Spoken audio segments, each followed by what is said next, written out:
안면 장애를 앓고 있는 김희아라는 분이 쓰신 내 이름은 예쁜 여자입니다라는 책이 있어요. 그 책에 쓰인 내용 중에 제 기억에서 지워지지 않는 정말 가슴 아픈 한 사연이 있습니다. 김희아 씨는 얼굴 한쪽을 뒤덮은 붉은색 큰 점을 가지고 태어났습니다. 그 점 때문인지는 몰라도 어느 날 보육원 앞에 버려진 채 발견되었습니다. 그때부터 고아로 보육원에서 자랐습니다. 초등학교 3학년 때의 일입니다. 미술 시간에 준비물을 챙겨가지 못했습니다. 가난하던 시절 80여 명이 머무는 보육원은 아이들 끼니조차 해결하는 것이 쉽지 않았습니다. 보육원 아이들의 학교 준비물을 챙겨줄 형편은 더더군다나 안 되었겠죠. 그날도 어린 희아는 미술 준비물이 있다는 것을 알았지만 어쩔 수 없이 학교로 향했습니다. 드디어 미술 시간이 되었습니다. 담임 선생님께서 교실에 들어오시면서 반 전체를 한번 둘러보셨습니다.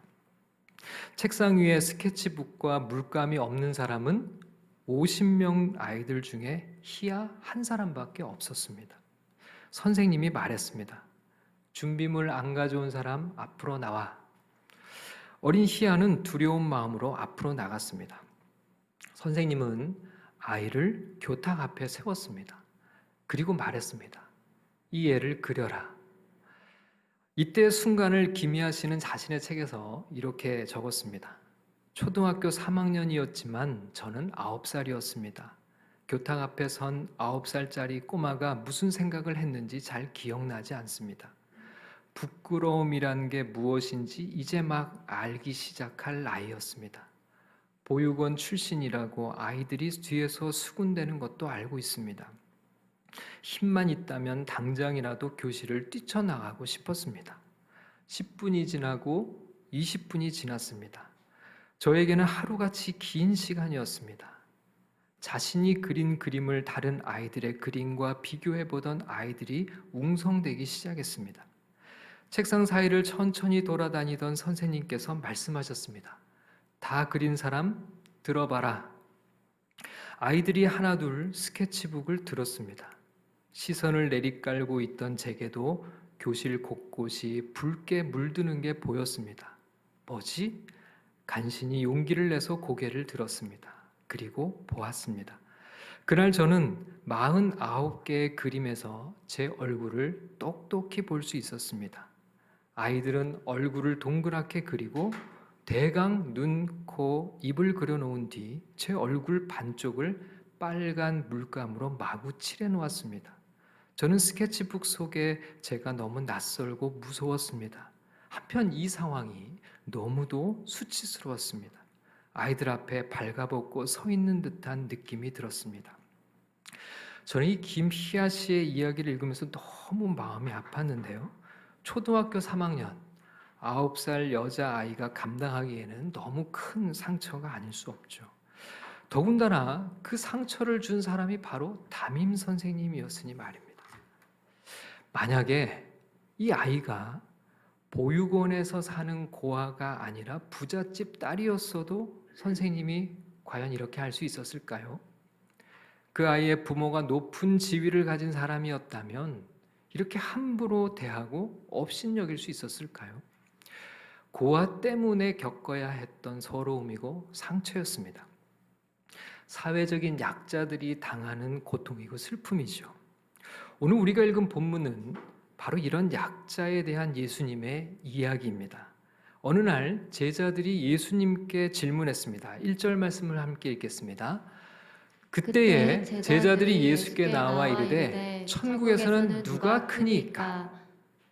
천국에서는 누가 큰 자일까요? 누가 높은 위치를 차지할까요? 자, 예수님께서 어린 아이를 하나 부르셨어요. 이 아이를 제자들 가운데 세우셨습니다. 그리고는 제자들의 질문에 대답하십니다. 자, 3절을 읽겠습니다. 이르시되 진실로 너희에게 이르노니 너희가 돌이켜 어린 아이들과 같이 되지 아니하면 결단코 천국에 들어가지 못하리라. 여러분, 제자들은 지금 어떻게 하면 천국에 들어갈 수 있습니까? 누가 천국에 들어갑니까? 라고 질문하지 않았죠. 자기들은 당연히 천국에 들어갈 것이고, 다만 그들의 관심은 천국에 갔을 때 누가 큰 자이냐, 누가 높은 자리에 앉느냐가 자신들의 관심사였습니다. 그러나 예수님은 더 중요한 답을 하십니다. 천국에서 큰 자가 되기는커녕 천국에 들어가지 못할 수도 있다고 말이죠. 돌이켜 어린아이와 같이 되지 않으면 결단코 천국에 들어가지 못할 것이다. 예수님의 대답은 너무나 단호하고 강하게 들립니다. 자, 3절에 돌이켜라는 단어는 회개와 같은 의미죠. 큰 자가 되고자 하고 높은 자리에 오르고자 하고 강자만 보면 어떻게든 줄을 대보려고 애쓰며 사는 삶에서 돌이키라는 것입니다. 여전히 그런 것을 추구하며 살아가고 있다면 너희는 아직 회개한 것이 아니라는 것이죠. 그런 생각과 욕망과 질문 자체가 아직 회개하지 않았다는 증거라는 것입니다. 그런 자는 결단코 천국에 들어갈 수 없다고 말씀하시는 무서운 경고죠. 예수님께서는 제자들의 질문에 대해 먼저 돌이켜 회개할 것을 촉구하고 계셨습니다. 자, 그러면 여기서 어린아이가 어떤 사람일까요? 오늘날은 그나마 어린이들이 보호받고 존중받는 문화지만 예수님 당시에는 전혀 그렇지가 않았습니다. 어린아이는 한 인격으로 인정받지 못했습니다. 사회적으로나 경제적으로나 가장 낮고 낮은 약자 중에 약자가 바로 어린아이죠. 예수님께서 돌이켜 어린아이와 같이 되지 않으면 천국에서 큰 자가 되기는커녕 천국에 들어갈 수조차 없다고 말씀하고 있습니다. 자, 이어서 예수님이 이렇게 말씀하시는데요. 4절을 읽겠습니다. 그러므로 누구든지 이 어린아이와 같이 자기를 낮추는 사람이 천국에서 큰 자니라. 누가 천국에서 큰 자라고요? 네, 어린아이 같이 자기를 낮추는 사람입니다. 그러면 여러분, 자기를 낮춘다는 것의 의미가 뭘까요? 자기를 낮춘다는 것은 내가 가진 지위를 다 버리라는 말씀이 아닙니다. 나도 약자가 되라는 의미가 아니죠. 그 대신 약자와 함께 하라는 것입니다. 자기를 낮추는 사람은 약자를 섬기는 사람이라는 것입니다. 어린아이와 같은 약자들의 아픔을 감싸주고 그들의 상처를 싸매주고 그들의 친구가 되라는 것입니다. 더 나아가서 예수님은 5절에서 이렇게 말씀하십니다. 자, 함께 읽겠습니다. 또 누구든지 내 이름으로 이런 어린아이 하나를 영접하면 곧 나를 영접함이니. 자, 이런 어린아이 하나를 영접하면 누구를 영접하는 거라고요? 예수님을 영접하는 것이라고 했습니다. 이런 어린아이와 같은 약자를 영접하는 것이 곧 예수님을 영접하시는 것이라고 자신을 동일시하고 있습니다. 그들을 섬기는 것이 곧 예수님을 섬기는 것이라는 것이죠. 심지어 예수님은 이런 작은 자 한 사람을 실족하게 하는 것에 대해서 아주 무서운 경고를 해주시는데요. 6절 말씀도 읽겠습니다. 누구든지 나를 믿는 이 작은 자 중 하나를 실족하게 하면 차라리 연자 맷돌이 그 목에 달려서 깊은 바다에 빠뜨려지는 것이 나으니라. 그럼 여기서 작은 자는 어떤 사람을 얘기하나요? 믿음이 작은 자가 아닙니다. 자, 예수님께서 나를 믿는 이 작은 자 중에 하나를 이렇게 표현을 하죠. 이 말 속에는 믿음이 작은 자를 가리키는 의미가 없습니다. 믿는 자 중에 작은 자. 이 말 뜻은 성도들 중에 사회적으로나 경제적으로나 육체적으로나 고통받는 약자의 의미가 담겨져 있는 것이죠. 여러분, 교회 안에도 이런 작은 자들이 소외될 수 있습니다. 작은 자를 실족하게 하는 죄가 얼마나 무서운 것인가를 예수님께서는 아주 강하게 경고하고 계시죠. 6절 말씀 다시 한번 읽어볼까요?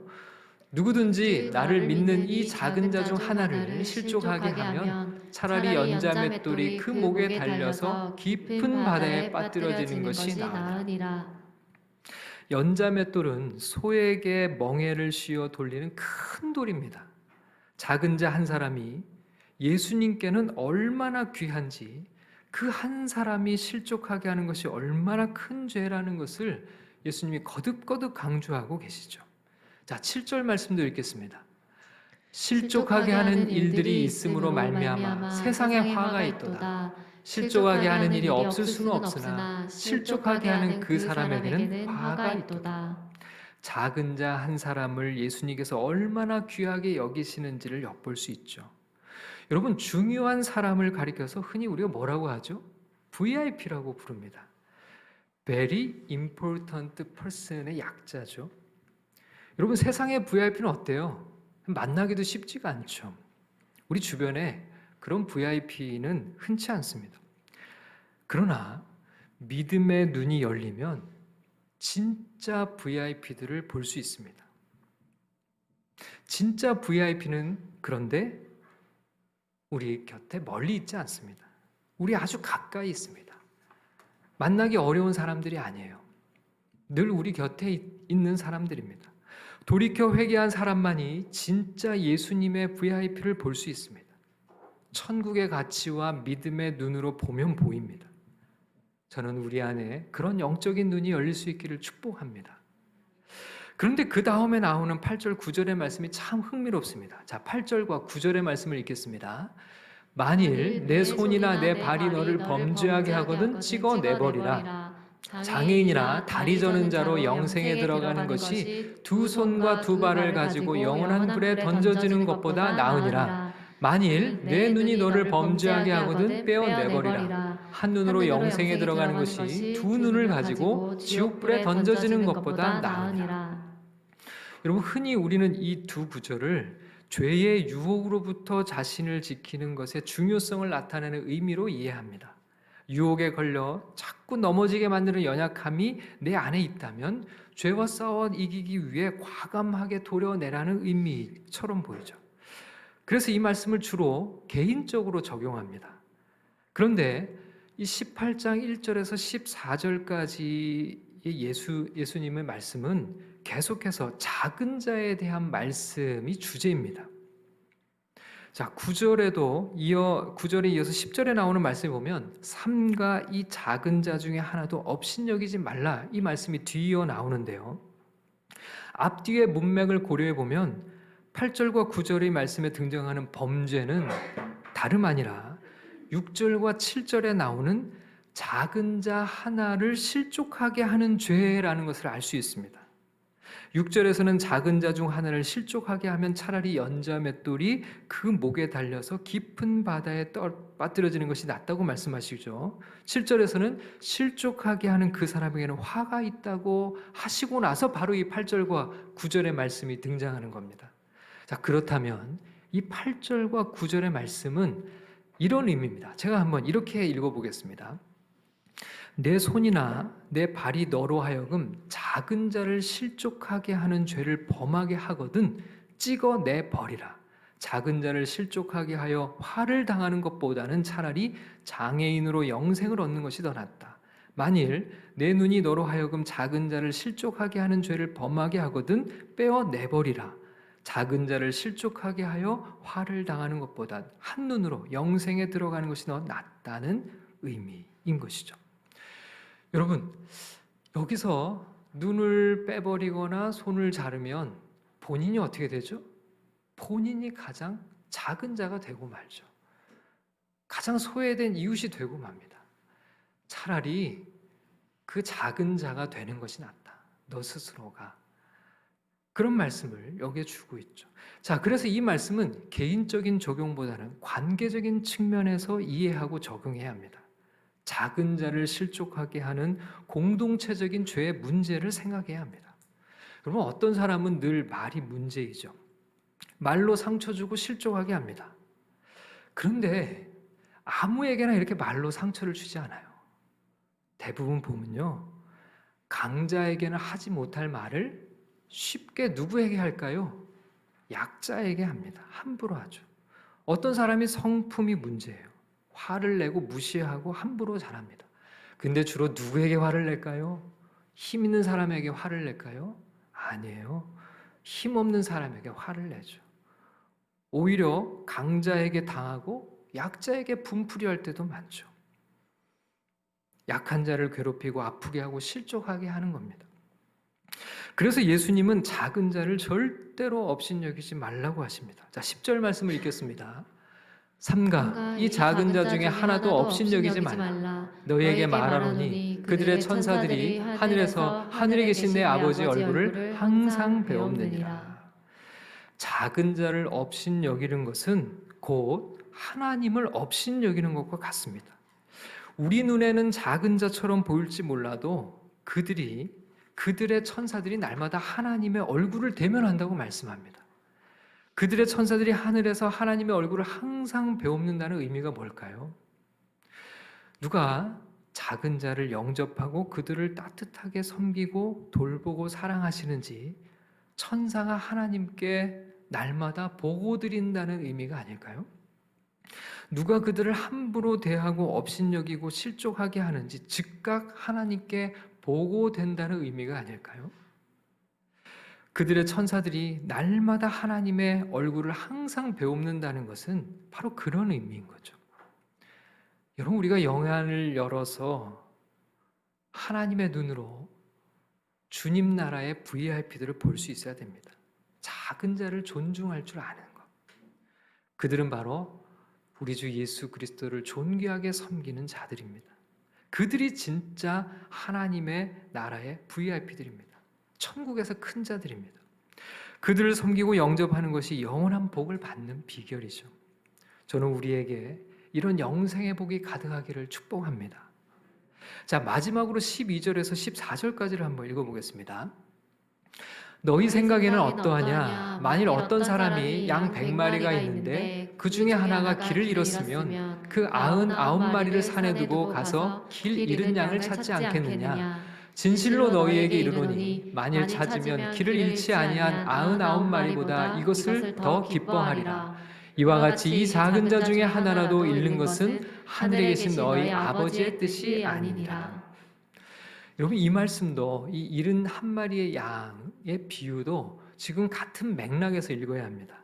하나님의 뜻은 이 작은 자 중에 하나라도 잃지 않는 것이죠. 작은 자 하나라도 실족하게 하지 않는 것이 하나님의 뜻이라는 겁니다. 여기 강조점이 있죠. 여러분, 이 100마리 양의 비유도 참 흥미롭습니다. 우리는 대체적으로 잃은 양을 찾는 것, 이것을 이제 전도라고 생각을 하죠. 그리고 그 양은 누가 잃어버렸습니까? 내가 잃어버린 양이 아니에요. 하나님이 잃은 양을 내가 찾으러 가는 거죠. 그러나 이 본문에서만큼은 우리가 좀 다르게 생각해야 됩니다. 이 본문에서는 그런 의미를 찾을 수가 없습니다. 이 본문은 100마리 양을 우리에게 맡겨주셨는데 그 100마리 중에 한 마리도 잃어버리지 않고 다 지키는 것이 하나님이 기뻐하시는 뜻이라는 겁니다. 단 한 마리도 잃어버리지 말아야 한다는 겁니다. 여러분, 그런데 양 무리에서 어떤 양을 잃어버리기 쉬울까요? 사실은 약한 양을 잃어버리기가 쉽습니다.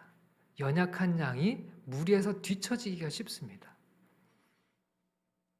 그러니 약한 양을 잃어버리지 않는 것, 이 작은 자 중에 하나라도 잃어버리지 않는 것, 이것이 하늘에 계신 너희 아버지의 뜻이라고 말씀하고 있죠.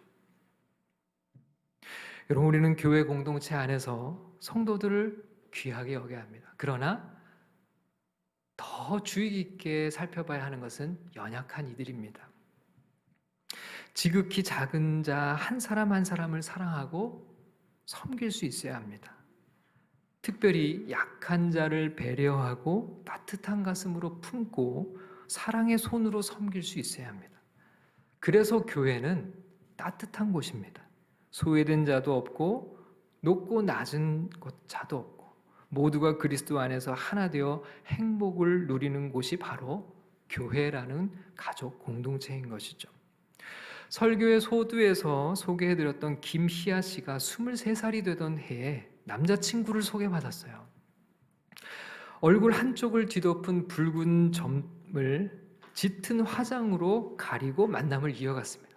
진짜 그 점이 보이지 않을 정도로 화장이 아니라 완벽한 분장을 하고 1년 동안 만났어요.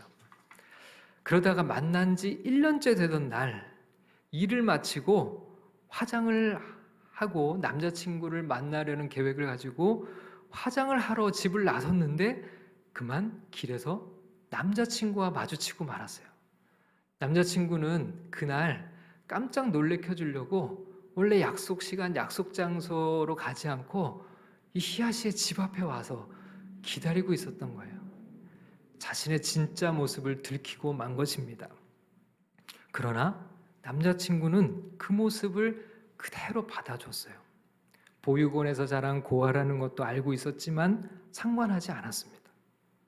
그런데 만난 지 2년째 되던 날 정말 절망에 빠지고 말았습니다. 점이 없던 반대쪽 오른쪽 얼굴에서 암이 발견이 된 거예요. 결국 수술로 오른쪽 얼굴의 뼈를 다 드러내야만 했습니다. 그래서 얼굴은 이 수술의 후유증으로 그 모습이 다 변형이 되고 말았습니다. 그러나 끝까지 그녀를 지킨 것은 바로 그 남자였습니다. 그리고 그 남자와 결혼을 합니다. 너무나 잘생기고 준수한 남편과 결혼해서 예쁘고 건강한 두 딸을 낳고 행복한 가정을 이루고 살고 있습니다. 저는 김희아 씨의 가정이야말로 진짜 교회의 모습이라고 생각이 듭니다.